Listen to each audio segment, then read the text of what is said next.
Amen, que le nom de Jésus soit béni. Vous êtes heureux d'être dans la maison de Dieu, puisque vous êtes des enfants de Dieu, vous le savez. On le sait ce matin, on va le célébrer, amen, on va le louer ensemble, on va se lever à notre place. Et ce matin, on va lui dire combien il est bon, alléluia. Il est bon notre Dieu, il est merveilleux, il est grand. Il est digne d'être loué ce matin. Ne prive pas le Seigneur de ta louange ce matin, mais au contraire, célèbre Dieu, amen.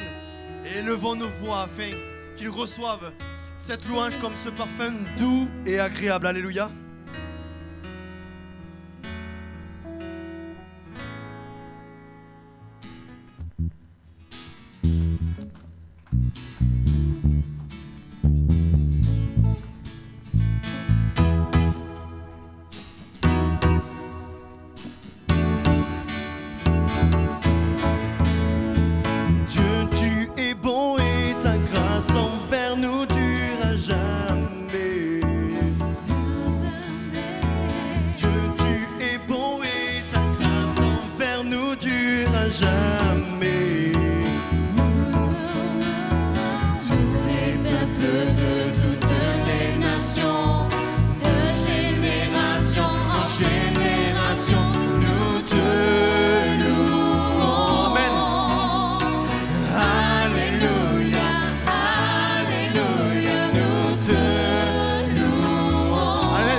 Notre Seigneur, alléluia, il est digne d'être loué ce matin, alléluia.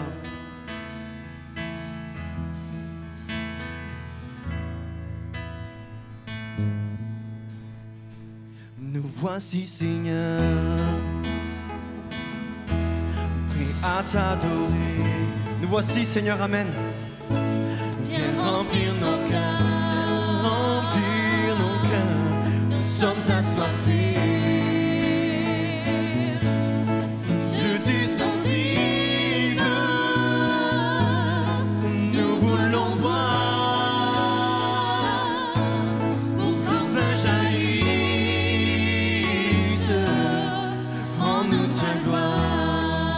Disons-lui, je t'aime ce matin, Seigneur.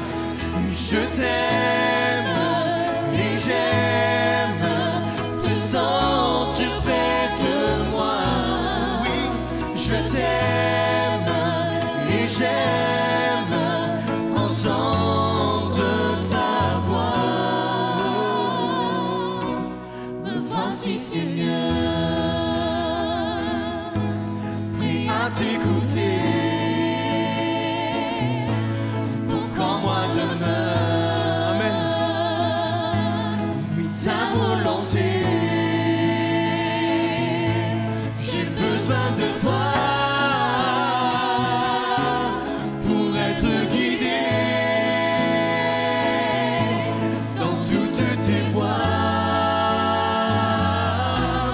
Je veux marcher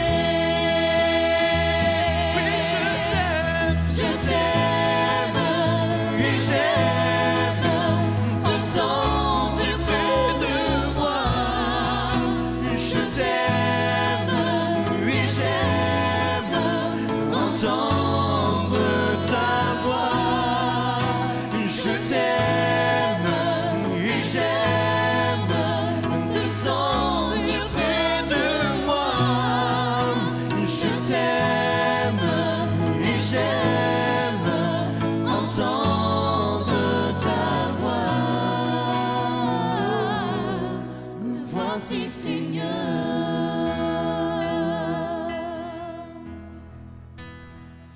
Nous désirons, Seigneur, une seule chose aujourd'hui. Alors que nous chantons, viens transformer nos vies. Nous désirons, Seigneur, disons-lui ce matin, amen. Une seule chose aujourd'hui. Alors que nous te chantons, Jésus. Alors que nous chantons, viens transformer nos vies ce matin, amen. Transformer nos vies. Élève-toi, Élève-toi et viens, amen. Et viens dans ta gloire couronner nos louanges. Oui, viens, roi des rois, Dieu très saint, tout puissant. Oui, viens. Oui, viens. Viens, Jésus. Oui, viens. Oh, oui, viens, Seigneur.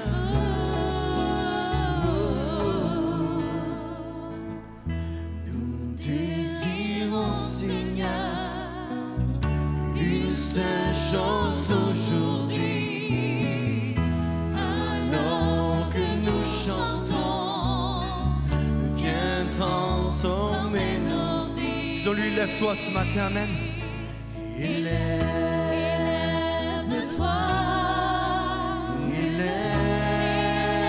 Élève-toi, lève-toi, élève-toi,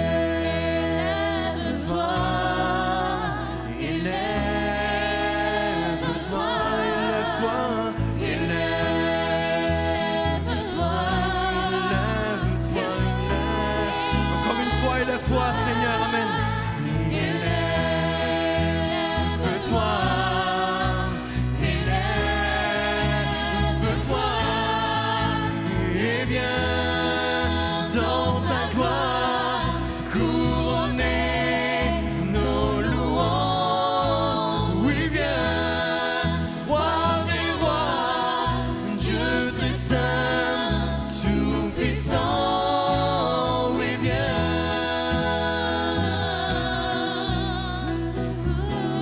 Oh, oui, viens, oui, viens.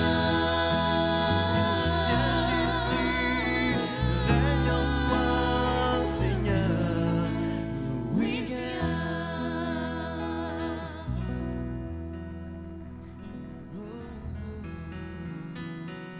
Oui, viens.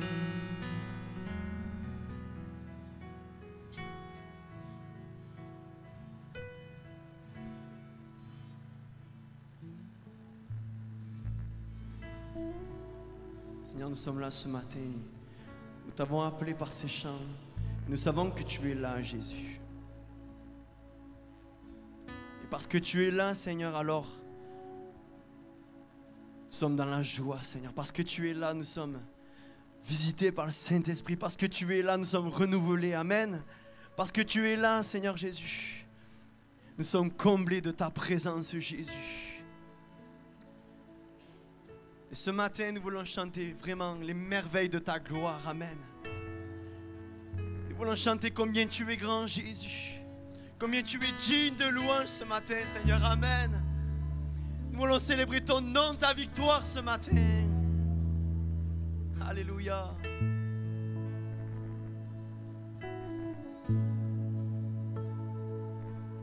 Le roi dans sa beauté,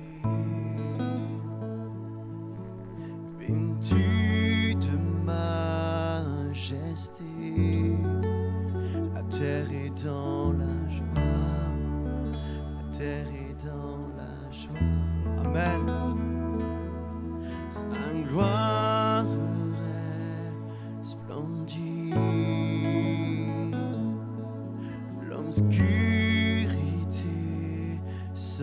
Alléluia, Amen. Au son de sa voix, au son de sa voix, combien Dieu est grand, chantons-le, chantons-le, combien Dieu est grand, et tous verront combien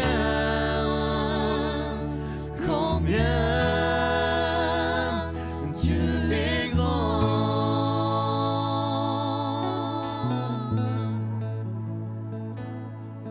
Car à son âge il vit, le temps lui est soumis, commencement et fin, commencement et fin. Céleste Trinité, Dieu d'éternité, il est l'agneau divin, il est l'agneau divin. Combien Dieu est grand, chantons-le, combien Dieu est grand, et tous verront combien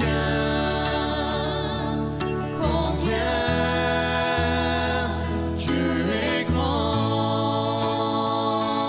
Oui, combien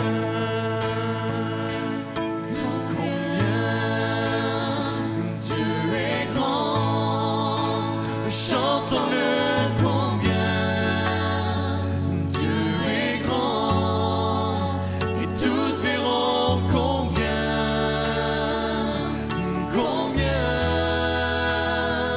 Dieu est grand.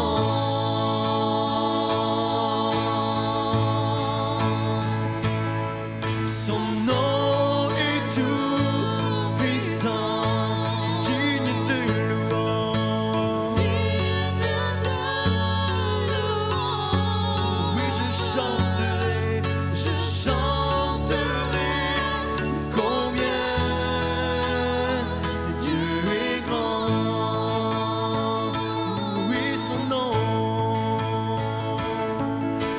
nom est tout puissant,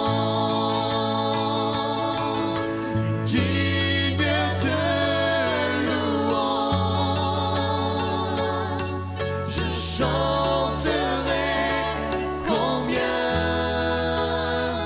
Dieu est grand. De tout mon être, alors s'élève un chant. Dieu tout-puissant, que tu es grand. De tout mon être, alors s'élève un chant. Dieu tout-puissant, que tu es grand. Ensemble maintenant, combien Dieu est grand? Combien Dieu est grand, chantons-le combien. Amen. Dieu est grand. Alléluia, que tous voient Amen. Alléluia. Que le monde voit que tu es grand, Jésus. Alléluia. Dieu est grand. Prenons-le ensemble, Amen, une dernière fois. Combien Dieu est grand. Combien Dieu est grand. Oui, chantons-le combien Dieu est grand, et tous verront combien. Oui, combien Dieu est grand. Alléluia, Seigneur, nous voulons te célébrer, Jésus. Nous voulons t'adorer, Seigneur mon Dieu. Nous voulons te dire que nous t'aimons. Nous sommes là pour toi ce matin. Nous sommes là pour te rendre la gloire qui te revient ce matin. Nous voulons te dire combien tu es grand, combien tu es bon pour nous, combien tu es bon envers chacun d'entre nous. Ce matin, nous voulons te dire merci. Merci Jésus parce que tu as changé nos vies. Merci parce que tu as fait de nous quelqu'un de nouveau. Oh Seigneur, merci parce que tu as donné une espérance à nos cœurs, à notre vie. Merci parce que tu as changé notre nom. Tu nous as donné ton nom, Seigneur. Nous sommes appelés enfants de Dieu. Et nous voulons célébrer ce matin. Nous voulons te dire merci Jésus. Merci Seigneur. Merci parce que tu es grand, Seigneur. Merci parce que tu es digne de louange. À toi la gloire, Seigneur. À toi le règne, à toi la victoire, Jésus. Amen. Alléluia, Seigneur. Désigné de préparer le repas du Seigneur, de s'approcher. Amen. Nous allons prendre ce chant ensemble qui nous parle de la croix, amen, du sacrifice parfait de Jésus. Et ce chant nous dit à nouveau, je regarde à la croix. Cela veut dire que nous arrive parfois de nous détourner nos regards de la croix. Parfois par les choses qui nous arrivent du monde, amen, des soucis, les tracas, les maladies. Mais le Seigneur veut prendre nos fardeaux, amen. Et regardons à la croix. À nouveau, oui, regardons à la croix, alléluia. Ce matin, mon frère, ma soeur, regarde à Jésus-Christ, alléluia. Regarde au sacrifice parfait. Regarde qui peut prendre ton fardeau, ton péché, ta miséricorde. Ce matin, il peut transformer encore, alléluia. Ce matin, il peut guérir encore, amen. Ce matin, il veut relever, fortifier dans la foi, alléluia.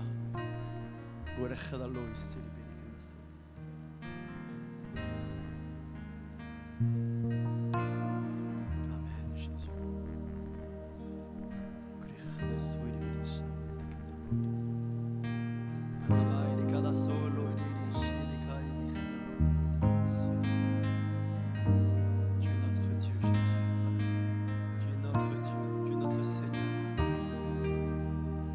Rédempteur. Alléluia. Tu es celui qui nous a relevés, fortifiés, restaurés. Amen, Jésus, c'est ton nom. C'est toi, Jésus. C'est toi, Jésus-Christ. Jésus.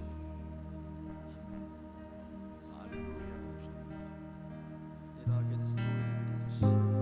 Voilà, frères et sœurs, ceux qui sont passés par les eaux du baptême.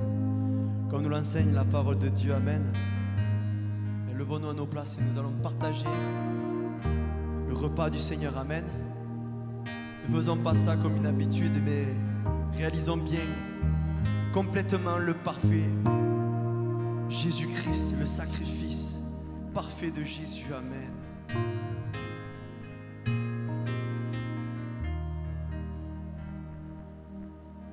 Jésus-Christ, je repense à ton sacrifice.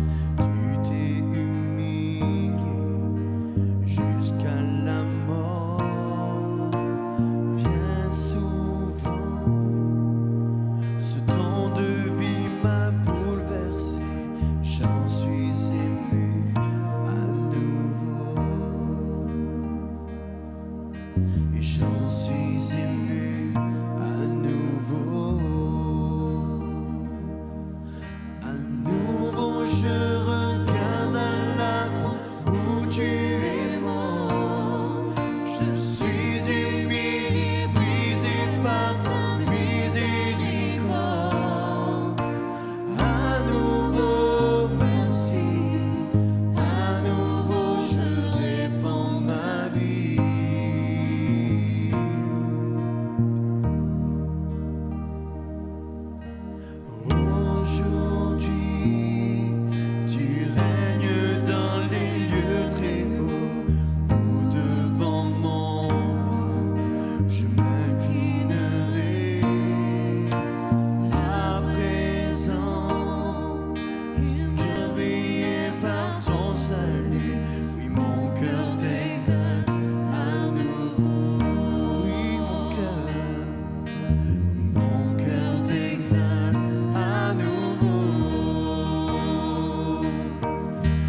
Ce matin, celui qui n'a pas encore élevé sa voix puisse le faire maintenant. Amen.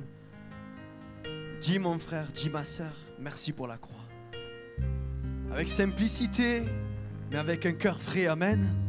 Merci Jésus pour la croix. Alléluia. Merci pour ton sang, Seigneur. Amen. Alléluia. Gloire à ton nom, Jésus.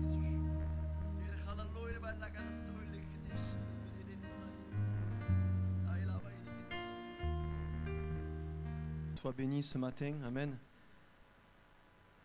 Nous avons béni Dieu et il va nous bénir au travers de sa parole. Amen. On va être enseigné au travers de sa parole. On va recevoir cette parole, alléluia, que nous avons besoin. Amen. Parce qu'on a besoin de la recevoir. On a besoin d'être nourri de sa parole. J'espère que vous avez lu votre Bible ce matin, que vous vous êtes nourri déjà ce matin. Mais ce matin, je crois qu'il y a un message particulier pour nous et c'est notre frère Johnny qui va l'apporter. Amen. Et vraiment, on veut recevoir cette parole ce matin pour l'Église, pour chacun d'entre nous, pour nos visiteurs. Amen. Que vraiment le nom du Seigneur soit béni. Amen. Je vais demander à notre frère, le pasteur de Istres, M. Prudent, si tu veux bien prier pour chacun d'entre nous et pour notre frère Johnny qui va annoncer son message. Amen.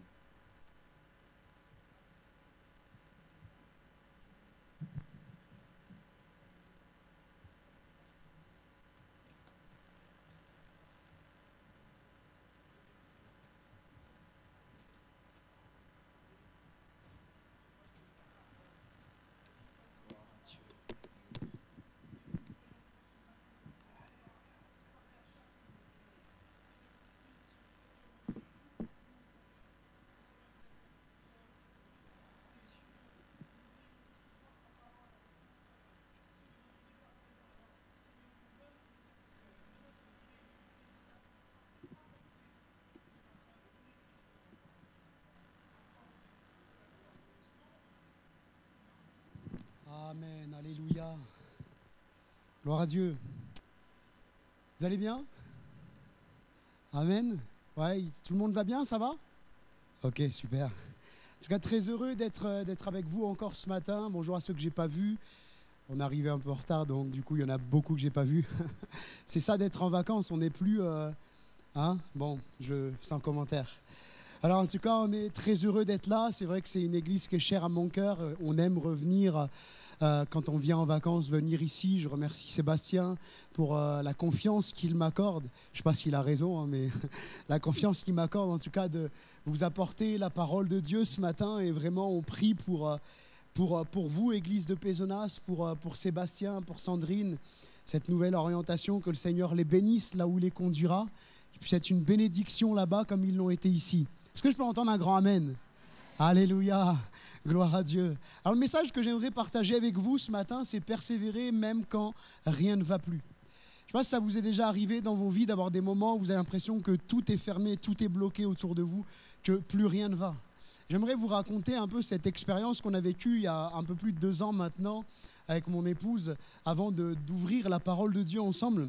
En fait, ce qu'aurait dû être un moment de joie ne l'a pas été totalement. C'est-à-dire que mon épouse fait le test et, pour la naissance d'Anaël et le test s'avère positif. Donc c'est beaucoup de joie, beaucoup de bonheur. Et en fait, là où la joie va retomber, c'est quand on fait la prise de sang. Alors on l'annonce aux parents, on est tout content, on est joyeux.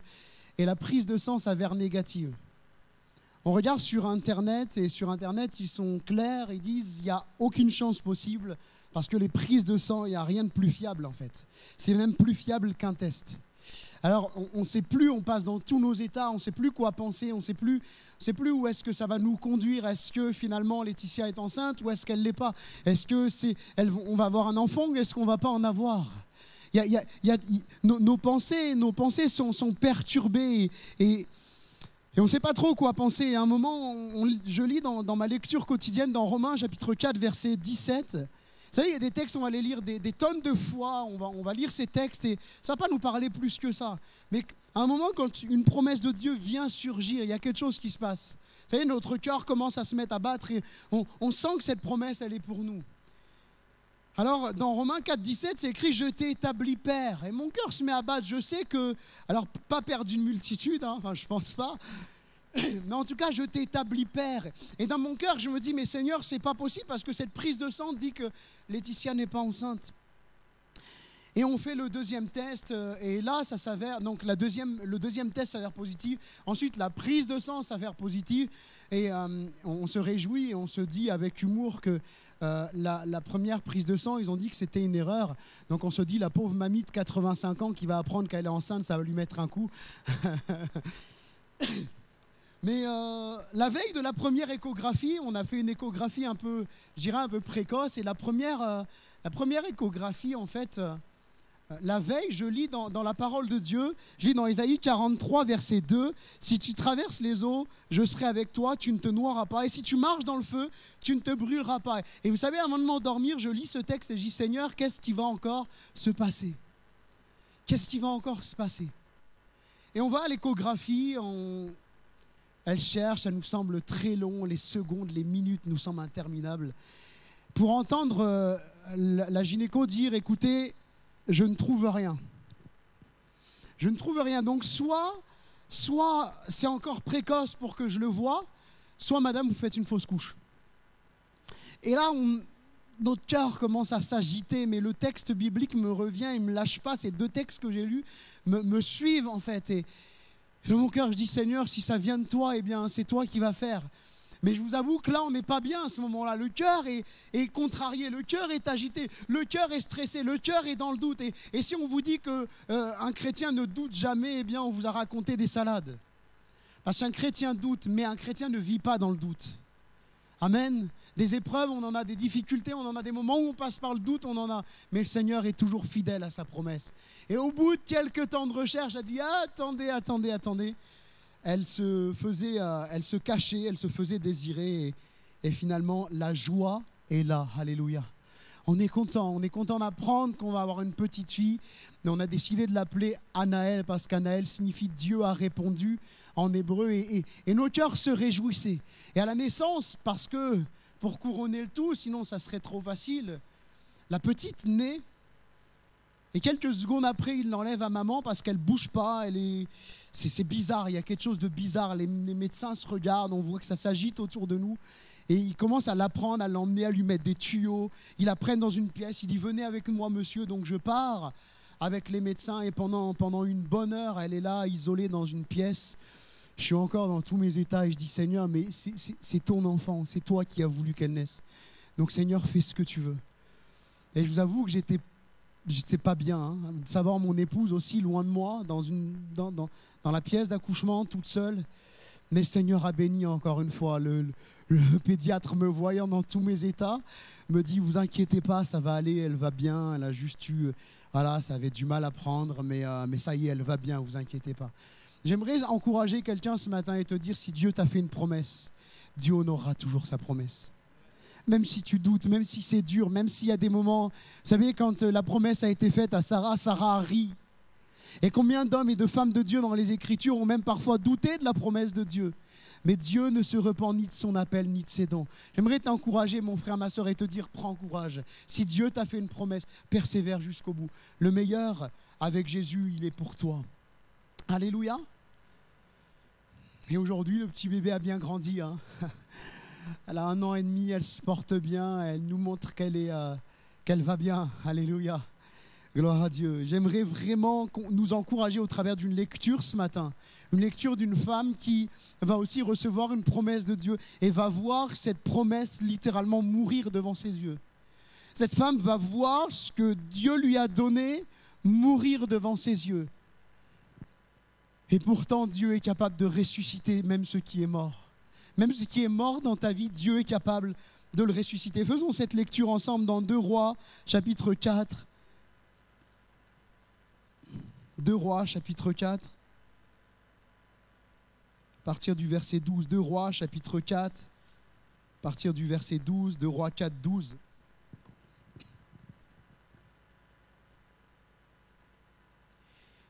Il est dit ceci. Il dit à Géasi, donc Élisée dit à Géasi, son serviteur, appelle cette Sunamite. Géasi l'appela et elle se présenta devant lui. Et Élisée dit à Géasi, dis-lui, voici, tu nous as montré cet empressement. Que peut-on faire pour toi? Faut-il parler pour toi au roi ou au chef de l'armée? Elle répondit, j'habite au milieu de mon peuple. Et il dit, que faire pour elle? Et Géasi répondit, mais elle n'a point de fils et son mari est vieux. Et il dit, appelle-la. Géasi l'appela et elle se présenta à la porte.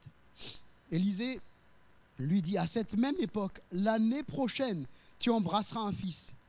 Et elle dit, non mon Seigneur, homme de Dieu, ne trompe pas ta servante. Cette femme devint enceinte et elle enfanta un fils à la même époque, l'année suivante, comme Élisée lui avait dit. Alléluia. L'enfant grandit et un jour qu'il était allé trouver son père vers les moissonneurs, il dit à son père, ma tête, ma tête. Le père dit à son serviteur, porte-le à sa mère. Le serviteur l'emporta et l'amena à sa mère et l'enfant resta sur les genoux de sa mère jusqu'à midi, puis il mourut. Elle monta, le coucha sur le lit de l'homme de Dieu, ferma la porte sur lui et sortit. Elle appela son mari et dit, envoie-moi, je te prie, un des serviteurs et des ânesses. Je veux aller en hâte vers l'homme de Dieu et je reviendrai. Et il dit, pourquoi veux-tu aller aujourd'hui vers lui? Ce n'est ni nouvelle lune, ni sabbat.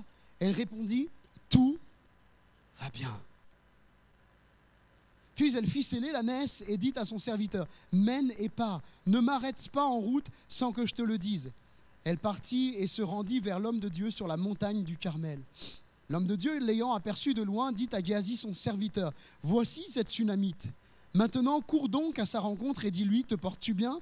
Ton mari et ton enfant se portent-ils bien? Elle répondit, bien. Et dès qu'elle fut arrivée auprès de l'homme de Dieu sur la montagne, elle embrassa ses pieds. Géasi s'approcha pour la repousser, mais l'homme de Dieu dit, laisse-la, car son âme est dans l'amertume et l'Éternel me l'a cachée et ne me l'a point fait connaître. Alors elle dit, ai-je demandé un fils à mon Seigneur? N'ai-je pas dit, ne me trompe pas? Et Élisée dit à Géasi, saint terrain, prends ton bâton dans ta main et pars. Si tu rencontres quelqu'un, ne le salue pas. Et si quelqu'un te salue, ne lui réponds pas. Tu mettras ton bâton sur le visage de l'enfant. La mère de l'enfant dit, l'Éternel est vivant et ton âme est vivante. Je ne te quitterai point. Et il se leva et l'a suivi. Amen. Gloire à Dieu. Alors la lecture était un peu longue, mais ça permet un peu de resituer le contexte dans lequel on se trouve. Cette femme régulièrement accueillait l'homme de Dieu, lui avait préparé une place au prophète dans sa maison et elle le recevait et elle était aux petits soins pour lui. Et puis le prophète, comme nous l'avons lu, va lui demander, mais que peut-on faire pour toi? Il avait envie de rendre la bénédiction à cette femme. Et moi je pense que nous sommes appelés à bénir, alléluia. Et quand quelqu'un nous bénit, ou même quand quelqu'un nous maudit, on est appelé à bénir, alléluia. Et cette femme donc va enfanter, comme Dieu l'avait dit. Et Dieu tient toujours ses promesses. Des versets 14 à 17, par l'intermédiaire du prophète Élisée, Dieu va promettre à cette femme qu'elle va enfanter un enfant. C'est une promesse qui est scellée par Dieu. À l'heure même, l'an prochain, elle aura un fils. Et Nombre 23, verset 19 nous rappelle, et je le citais tout à l'heure, que Dieu n'est pas un homme pour mentir et que ce qu'il dit, il le fait, alléluia. Même si c'est long, même si c'est pénible, même si ça semble mort, même si la promesse semble mourir sous tes yeux, si Dieu t'a dit qu'il allait faire quelque chose, il le fera. Même nos moments de peur, de doute, ne peuvent pas anéantir la promesse de Dieu. Des fois, on a des croyances qui sont ancrées dans nos têtes. Et on s'imagine que si on doute, ce Dieu Père fouettard va venir et va retirer la promesse qu'il a faite et c'est fini.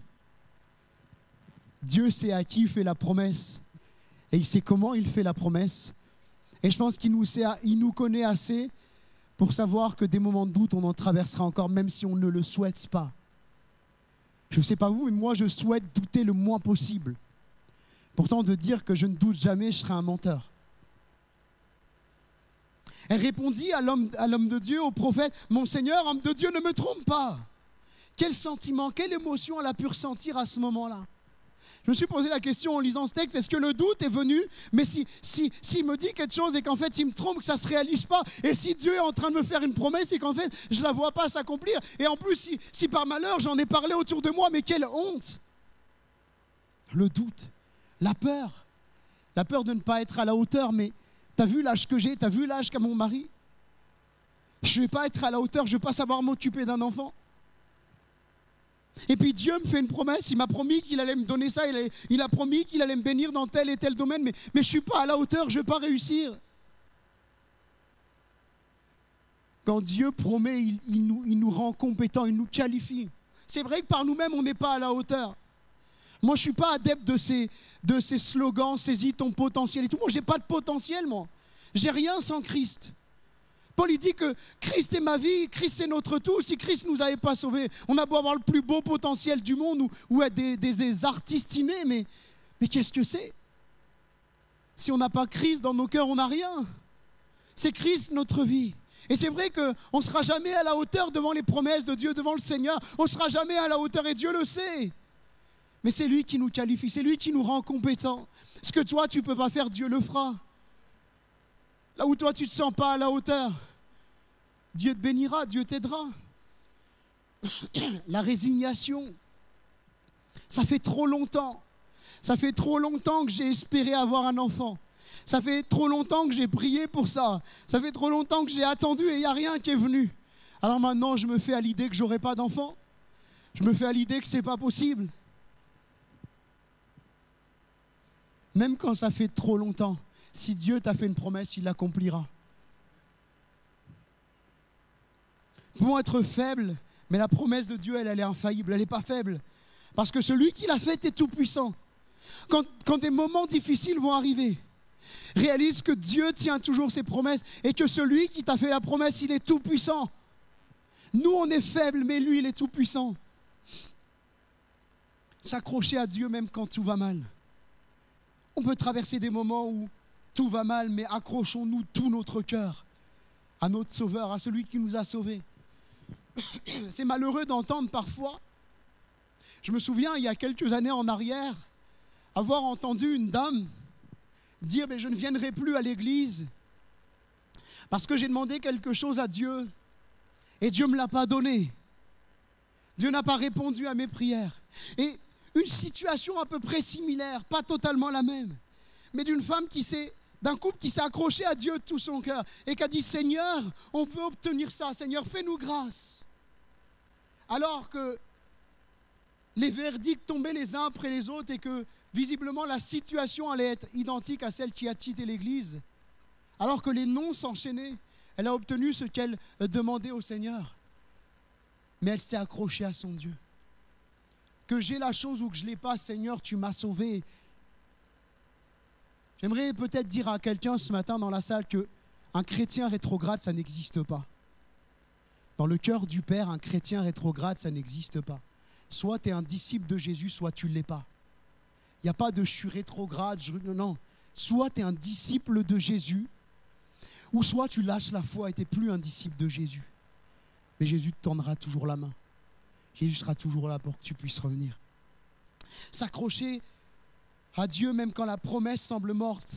Au verset 20, nous avons lu que l'enfant reste sur les genoux de sa mère jusqu'à midi et puis il meurt.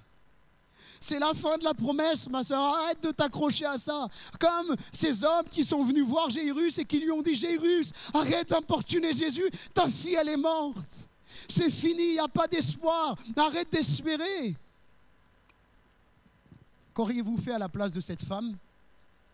Qu'auriez-vous fait à la place de Jairus? Qu'aurais-je fait à la place de Jairus? Écoute, Jésus, tu as entendu le verdict. Ma fille, elle est morte. Je te laisse tranquille.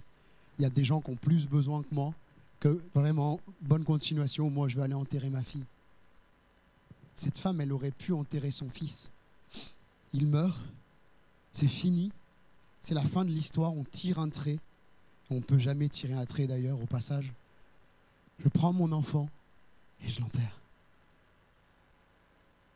Mais cette femme, elle avait confiance dans ce Dieu qui est capable de ressusciter même ce qui est mort. Dieu appelle les choses qui n'existent pas comme si elles étaient. Accrochons-nous à Dieu même quand la promesse semble morte. Cette femme, elle n'est pas attachée à la promesse. Cette femme, ce qui la tient en vie, sa raison de vivre, ce n'est pas la promesse que Dieu lui a faite. C'est le Dieu de la promesse. Dans un monde aujourd'hui qui tend à inculquer de nouvelles valeurs à la jeunesse et lui dire mais tu sais, Dieu a 1 milliard de cadeaux pour toi, Dieu est bon, viens à Jésus, il va te bénir. Alors que Jésus dit vous aurez des tribulations dans le monde. Ça sera dur d'être un disciple de Jésus. Ça sera dur de croire en moi. Ça sera dur de tenir jusqu'au bout. Mais moi, je serai avec vous tous les jours jusqu'à la fin du monde. Même si c'est dur, je ne vous lâcherai pas. Voilà pourquoi il est plus important de s'attacher à Dieu qu'à ses promesses. Parce que même si la promesse venait à mourir sous nos yeux, la promesse venait à s'achever sous nos yeux, nous croyons dans le Dieu de la promesse. S'accrocher au Dieu de la promesse plus qu'à la promesse, et c'est ce que cette femme fait. Elle monta et le coucha sur le lit de l'homme de Dieu. Elle ne le couche pas dans un cercueil, elle ne le couche pas dans la terre. Elle le couche sur le lit de l'homme de Dieu, sur le lit du prophète, là où elle avait réservé une pièce juste pour le prophète. Et ensuite elle dit, je veux aller en hâte, je veux me dépêcher d'aller vers l'homme de Dieu. Et le prophète de l'Ancien Testament symbolisait la parole de Dieu. Quand Dieu parle aux hommes, par les hommes. Le prophète symbolisait la parole de Dieu, Dieu qui parle à son peuple. Et en montrant un tel attachement, elle montre combien elle aime Dieu et combien elle est attachée à son Dieu. D'ailleurs, elle le dit, l'Éternel est vivant. Elle refuse l'échange avec Géasi, avec même son mari. Ce qu'elle veut, c'est se confier à Dieu, c'est parler à l'homme de Dieu. Elle refuse même tous les découragements qui pourraient avoir lieu sur sa route. Parce que malheureusement, on reste des hommes. Je ne suis pas parfait, personne de nous est parfait. Et vous pouvez blesser quelqu'un, vous pouvez amener quelqu'un peut-être à être découragé. On ne le souhaite pas, mais ça arrive. Et cette femme, elle va balayer de sa vue tout ce qui pourrait l'empêcher. Cette femme, elle a qu'un objectif, c'est aller parler à l'homme de Dieu. C'est que Dieu lui dise quelque chose. J'aimerais m'arrêter quelques instants aussi sur ce point, sur la puissance de nos paroles. Au verset 23 et au verset 26, elle va déclarer quelque chose qui semble fou pour les êtres humains. Quelque chose qui semble fou quand on passe par le deuil. Quelque chose qui semble fou quand plus rien ne va. De dire tout va bien.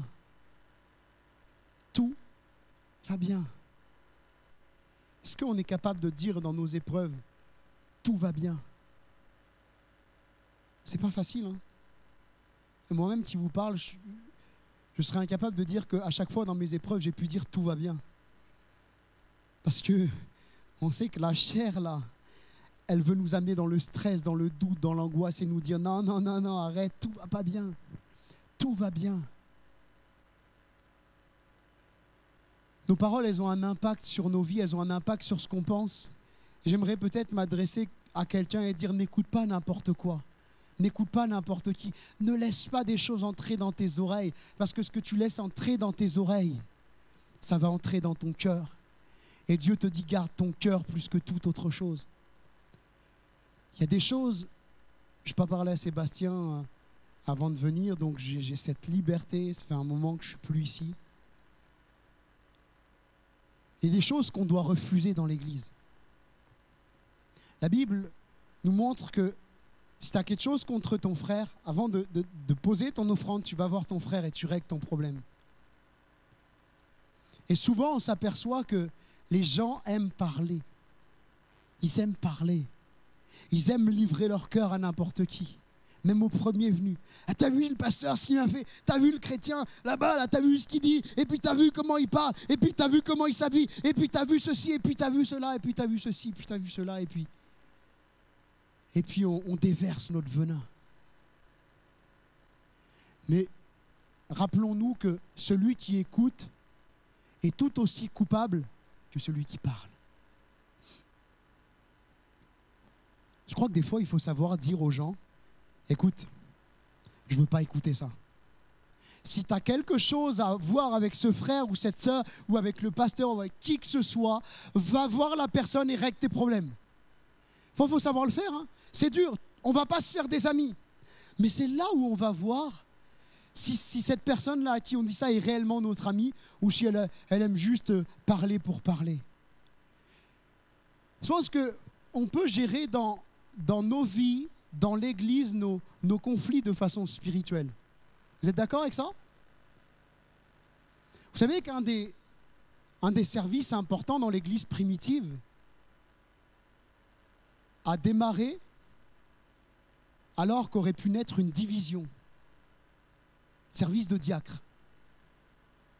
Les veuves d'un tel sont négligées par les non-juifs, et puis les juifs, et puis ça commence et ça parle. Et là, on aurait pu même dire, mais attends, est-ce qu'il n'y a pas un peu de racisme là-dedans entre les juifs et les non-juifs? Qu'est-ce qui se passe? Où est-ce qu'on est? Est-ce qu'on est chrétien? On n'est pas chrétien? Que se passe-t-il?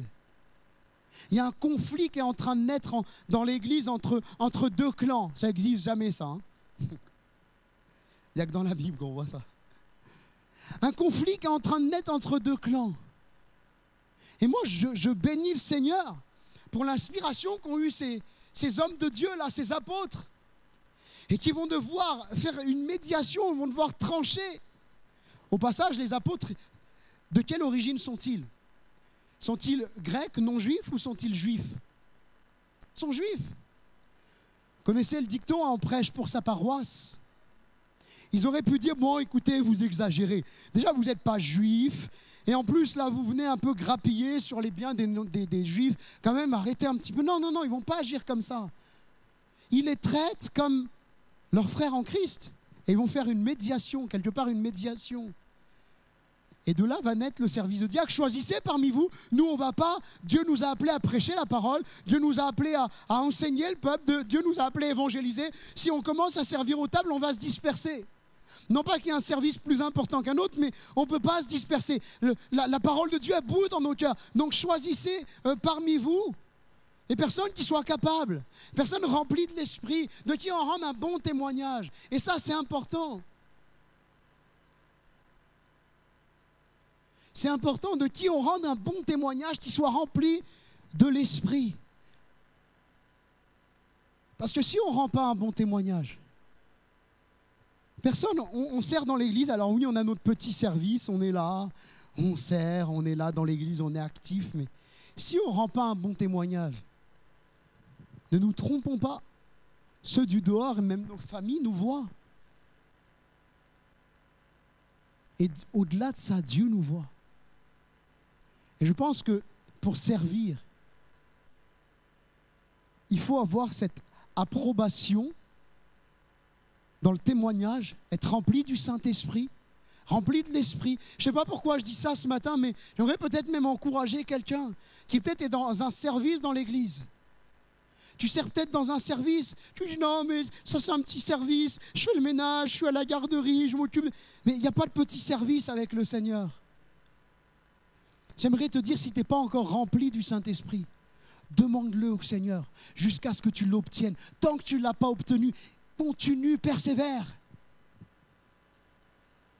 Parce que il y a cette parole des Écritures qui nous rappelle que Dieu n'est pas un juge inique. Et que la femme qui va vers le juge inique a réussi à obtenir ce qu'elle voulait.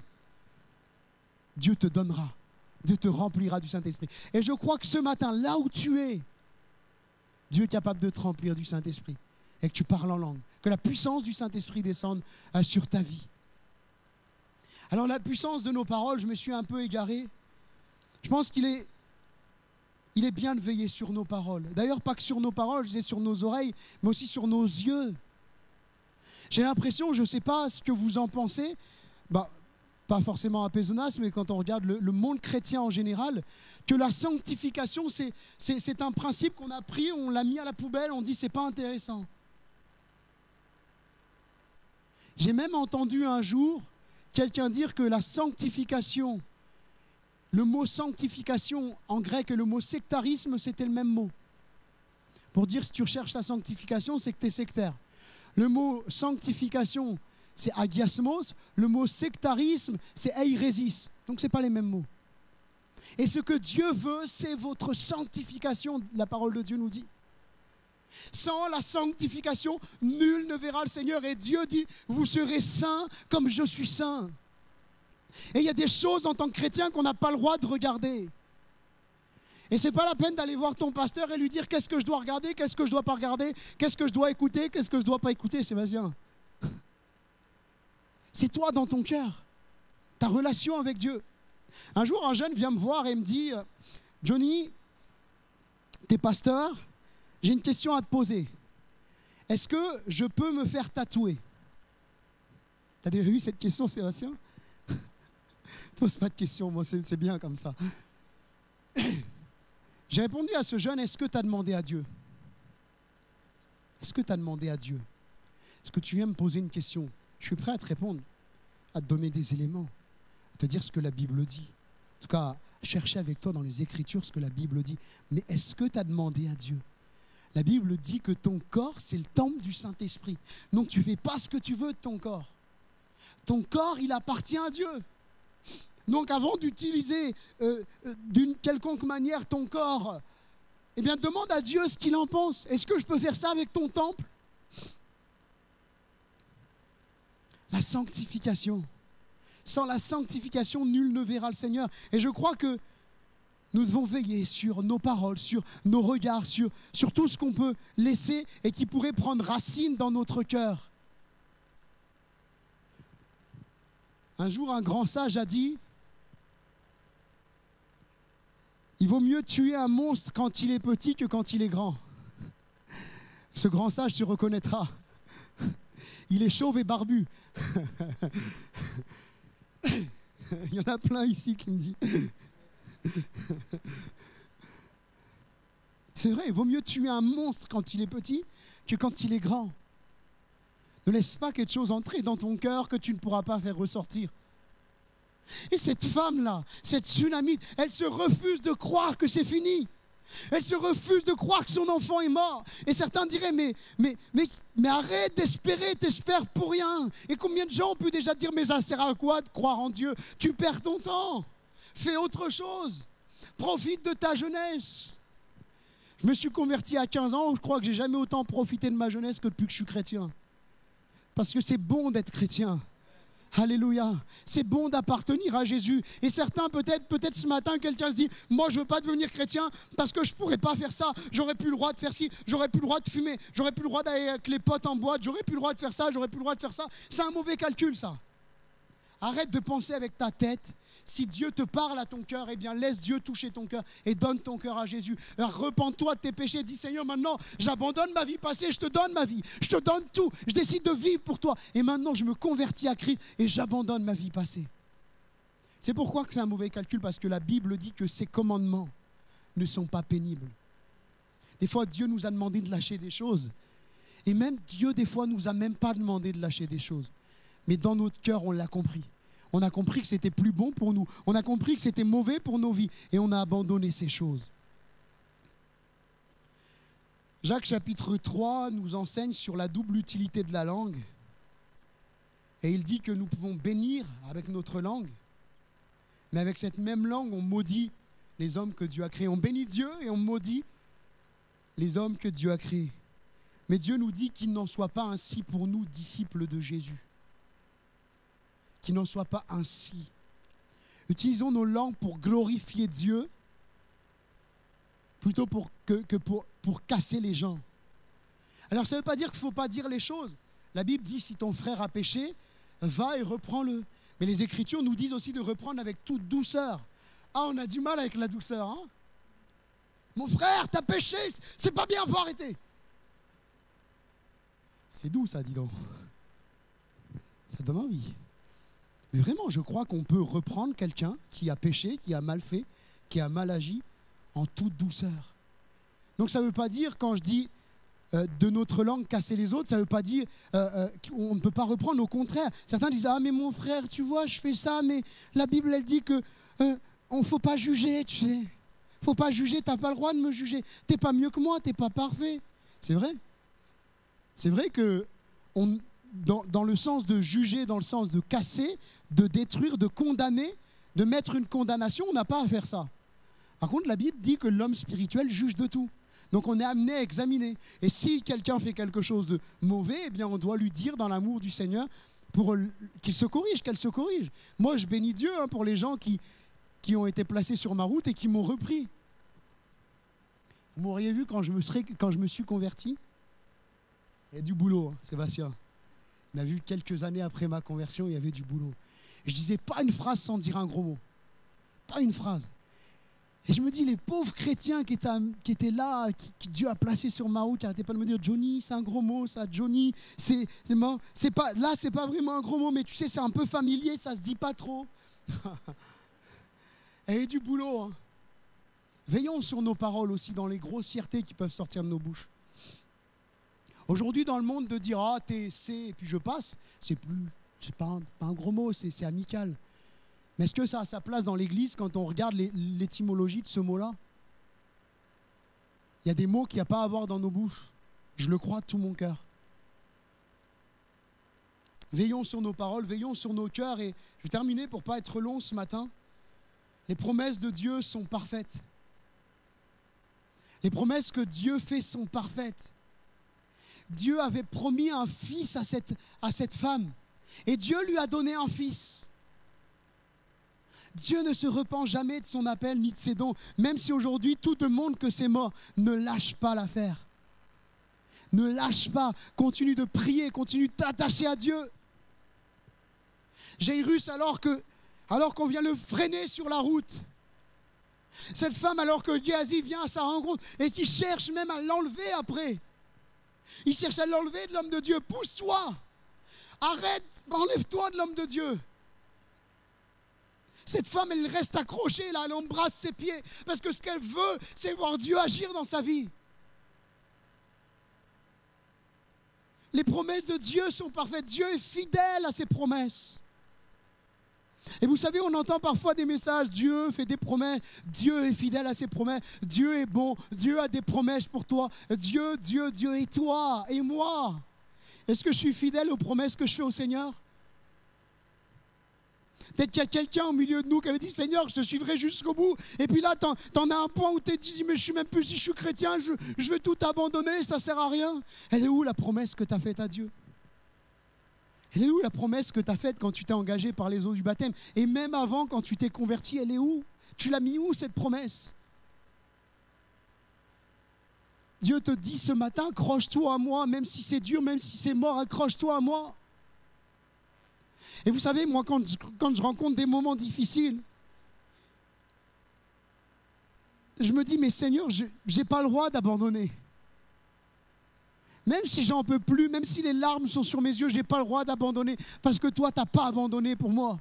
Tu es allé jusqu'à la croix. Et à la croix du calvaire, Christ a payé pour toi, mon frère, ma soeur. À la croix du calvaire, Christ, ses mains ont été ensanglantées. On a frappé sur lui. Ésaïe dit qu'on a arraché sa barbe, qu'on a labouré son dos. Je n'ai pas le droit d'abandonner, tu n'as pas le droit d'abandonner. Je ne sais pas où tu en es dans ta foi, mais Dieu te dit accroche-toi à moi. Ne t'accroche pas aux promesses, mais accroche-toi à moi par-dessus tout. Parce que même si tes yeux voient la promesse anéantir, Dieu est capable de ressusciter ce qui est mort. Le mot mort avec Dieu n'existe pas. Alors que ce matin, tu puisses dans ton cœur dire au Seigneur, je ne sais pas où l'épreuve dans laquelle je suis va me mener, mais je veux persévérer avec toi. Alors que rien ne va, Seigneur, je veux faire comme cette tsunamite et dire, Seigneur, avec toi, tout ira bien, tout va bien. Parce que tu es dans mon cœur, tu es dans ma vie. On prie le Seigneur quelques instants, frères et sœurs, s'il vous plaît.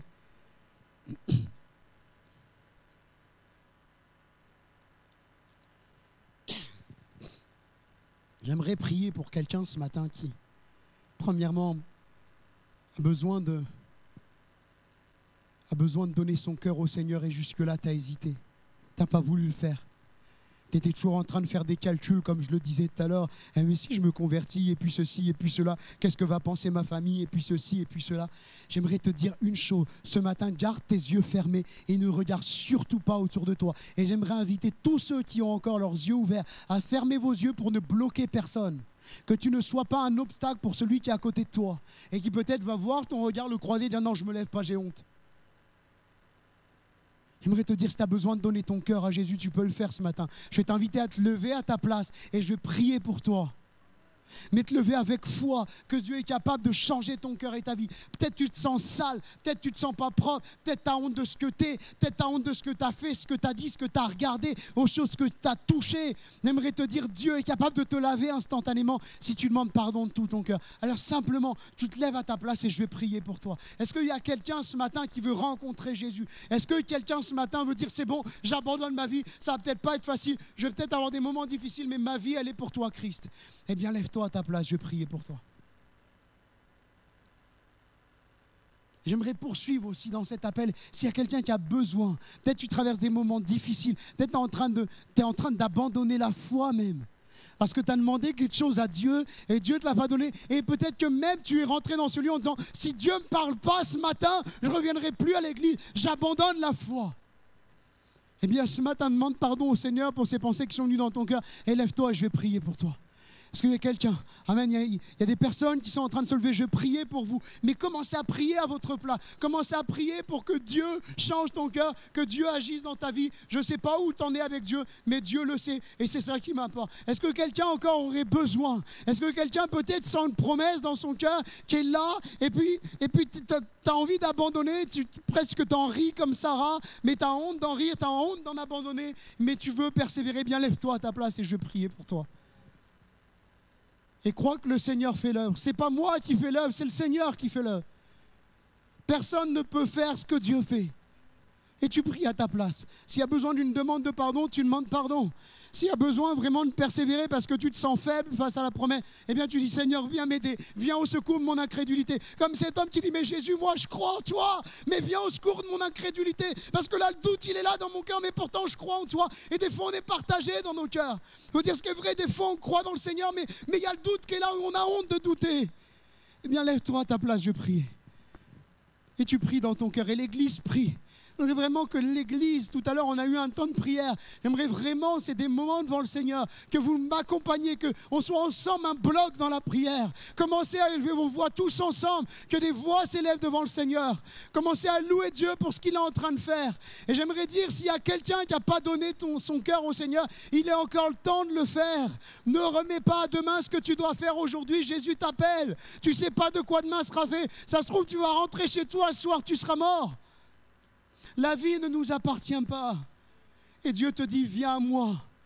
Viens à moi ce matin. Donne-moi ton cœur, donne-moi ta vie, laisse-moi te changer, laisse-moi te transformer. Je vais faire des choses belles dans ta vie. Amen. Alléluia, on prie le Seigneur. S'il y a des personnes qui veulent encore se lever pendant qu'on prie, eh bien levez-vous à votre place, on va prier. Seigneur mon Dieu, je veux te prier ce matin pour les personnes qui se lèvent à leur place. Et Seigneur, qui ont besoin de ta grâce. Moi, je ne sais pas ce qu'ils ont besoin, mais toi, tu le sais. Si je pouvais leur donner, Seigneur, je leur donnerais, mais je ne peux même pas. Seigneur, viens bénir ces personnes. Peut-être quelqu'un qui doute. Seigneur, viens toucher son cœur. Viens le bénir. Viens l'encourager dans sa foi. Rappelle-lui les promesses que tu as pour lui. Rappelle-lui ta parole, Seigneur. Tu seras avec lui, avec elle, tous les jours jusqu'à la fin du monde. On aura des moments difficiles. Le malheur atteint souvent le juste. Mais Seigneur, tu l'en délivres toujours, mon Dieu. Je te prie de bénir, Seigneur, les personnes qui se lèvent ce matin, qui ont besoin de ta grâce, qui puissent sentir, Seigneur, mon Dieu, l'attouchement de l'Esprit de Dieu sur leur vie.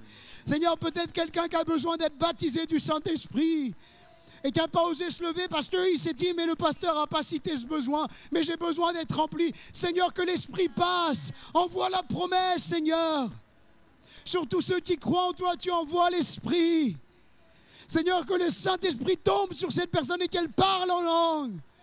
Remplis du Saint-Esprit ce lieu, Seigneur. Agis dans ce lieu. Bénis les personnes qui se sont levées, Seigneur. Vraiment abondamment, et je crois que tu vas le faire. Et nous voulons dire, Seigneur, comme cette tsunamite, Seigneur, tout va bien avec toi. Le Seigneur ce matin voit ton cœur qui est en peine.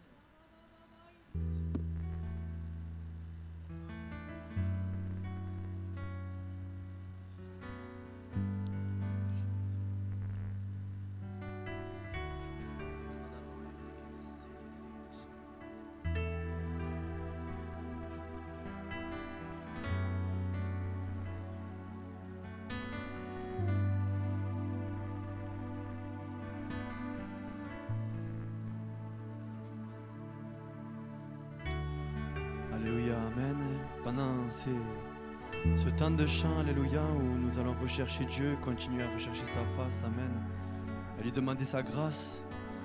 Certains ont demandé la prière, amen. Voilà, il y a des enfants, il y a Christine aussi. Approchez-vous. On va prier pour vous afin que le Seigneur agisse et guérisse, amen. Dans le nom précieux de Jésus, alléluia. Si vous avez besoin de la prière, approchez-vous et nos frères vont prier pour vous, amen.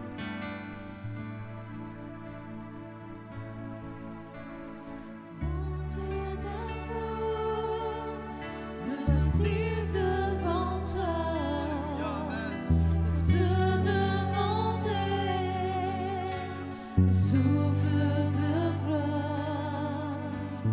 Mon Dieu d'amour, j'espère en toi, car je sais que tu règnes, me donnant l'espoir. Dieu envoie, oh Dieu envoie le souffle nouveau qui comble ma vie, qui change mon cœur. Oh Dieu envoie le souffle nouveau qui comble ma vie, qui change mon cœur, le souffle nouveau.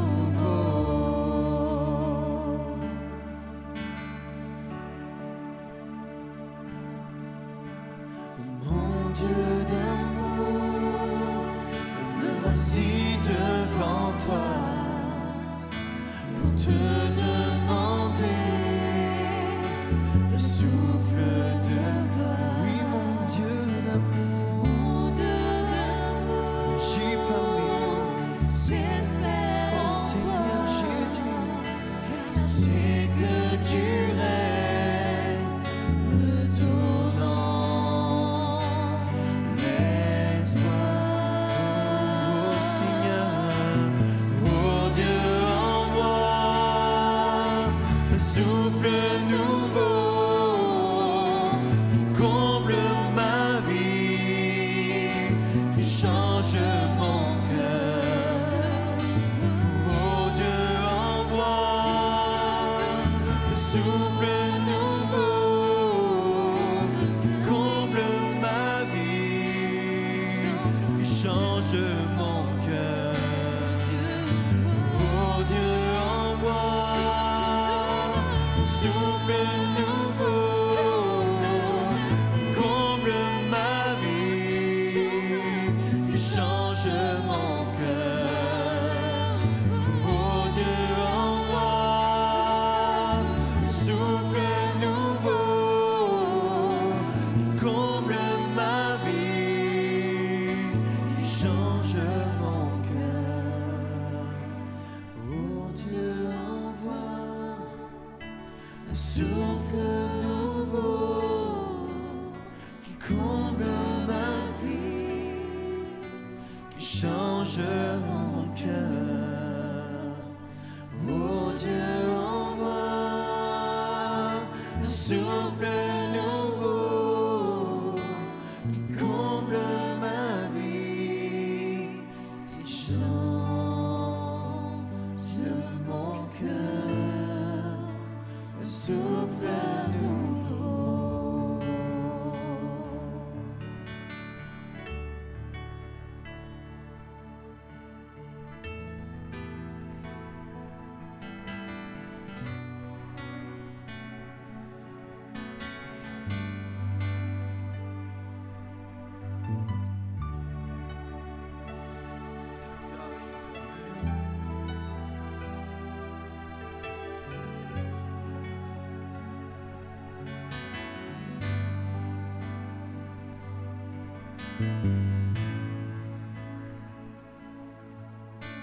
Je te donne mon cœur,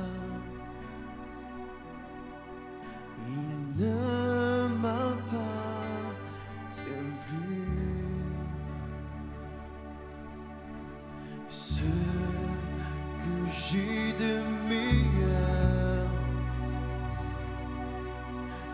tout est pour toi, Jésus.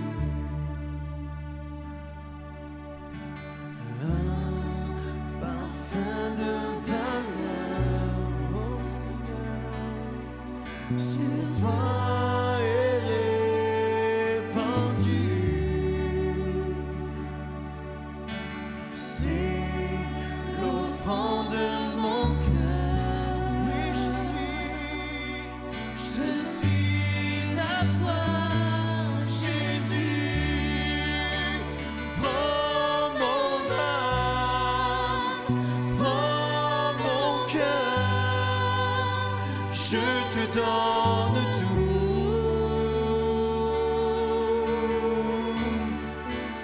Et prends ma vie, me voici. Je te donne tout.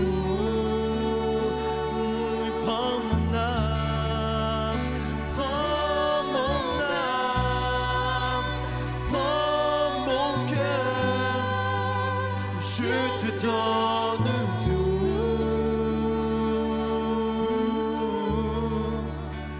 Prends ma vie, me voici. Je te donne tout.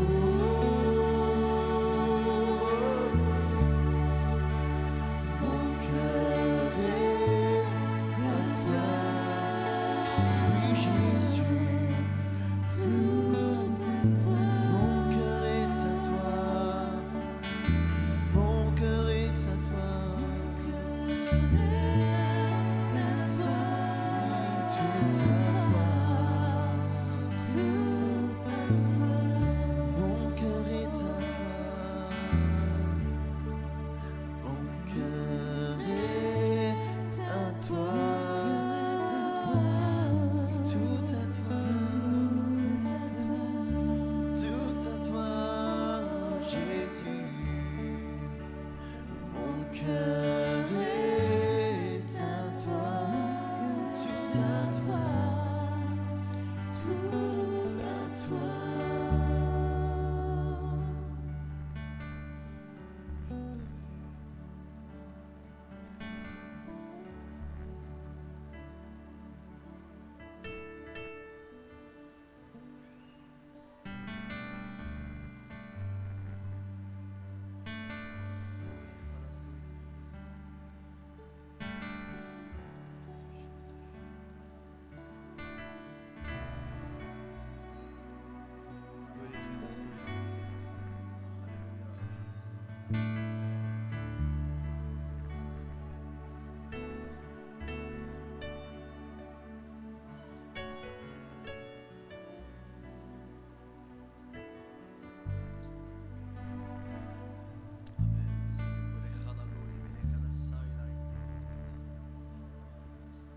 Amen, Jésus, merci pour ça.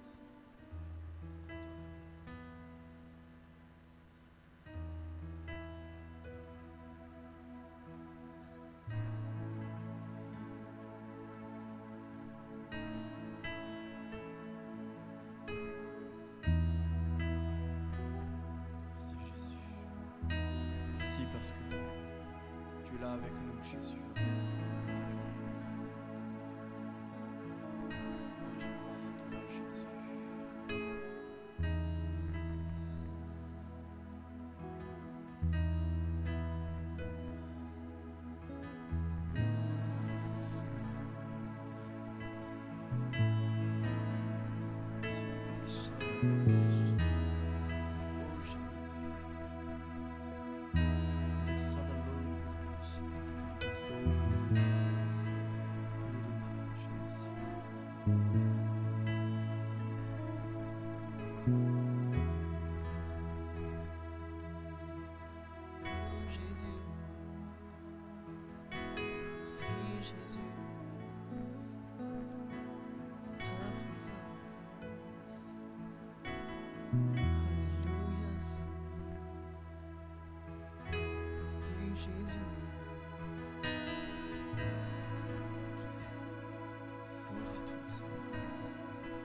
Est-ce qu'on peut chacun se lever à nos places, amen, pour terminer ce moment?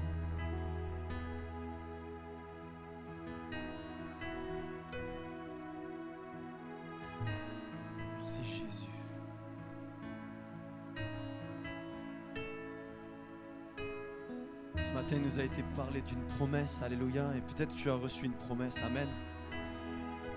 Garde-la, saisis-la dans ton cœur, persévère, amen.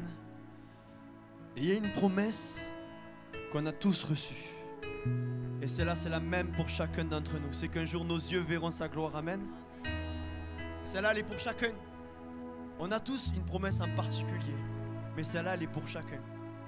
Et accrochons-nous à cette promesse qu'un jour nos yeux verront sa gloire, amen, et ensemble, imaginons-nous avec Dieu ce matin, alléluia. Un jour ce sera pour l'éternité, ensemble, nous l'adorerons et le bénirons, amen. Je ne peux m'imaginer ce que ce sera quand je marcherai juste à tes côtés. Je ne peux m'imaginer ce que mes yeux verront lorsque ton visage sera devant moi. Je ne peux m'imaginer.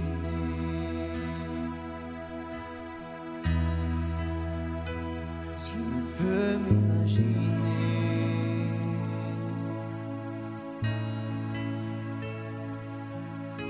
Entouré par ta grandeur, mon cœur va-t-il frémir? Danserai-je pour toi, mon Jésus? Serais-je saisi par la peur? Devant toi, resterai-je debout? Vais-je tomber sur mes genoux? Chanterai-je Alléluia? Est-ce que je pourrais te parler? Je ne peux m'imaginer.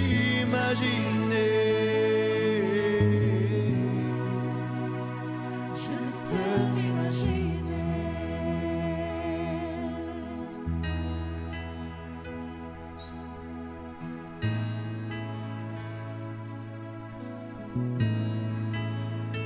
Je ne peux m'imaginer le jour où tu viendras pour me retrouver debout devant toi. Je ne peux m'imaginer ce que je ferai sera de t'adorer pour l'éternité. Je ne peux m'imaginer. Je ne peux m'imaginer.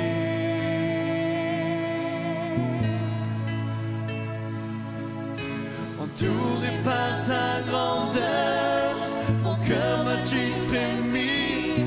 Danserai-je pour toi, mon Jésus? Serais-je saisi par la peur? Devant toi, resterai-je debout? Vais-je tomber sur mes genoux? Chanterai-je Alléluia? Est-ce que je pourrais te parler? Je ne peux m'imaginer. Je ne peux m'imaginer.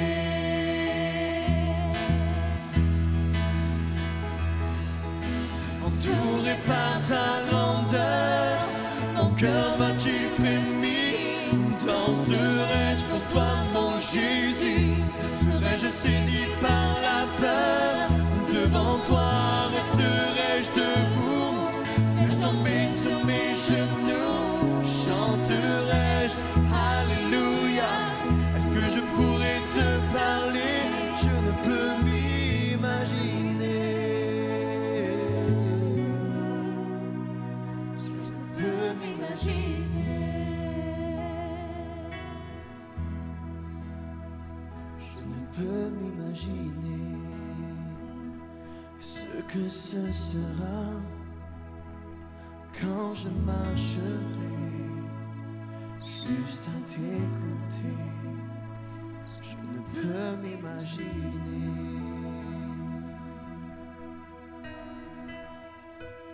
Je ne peux m'imaginer.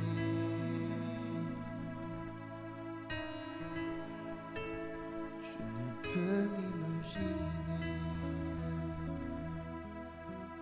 Alléluia, Seigneur, merci Jésus. Merci Merci pour ces moments, Seigneur Jésus. Alléluia, à toi la gloire, Seigneur. Je vais demander à mon frère Médéric si tu veux bien prier pour la fin de ces moments et que le Seigneur nous raccompagne.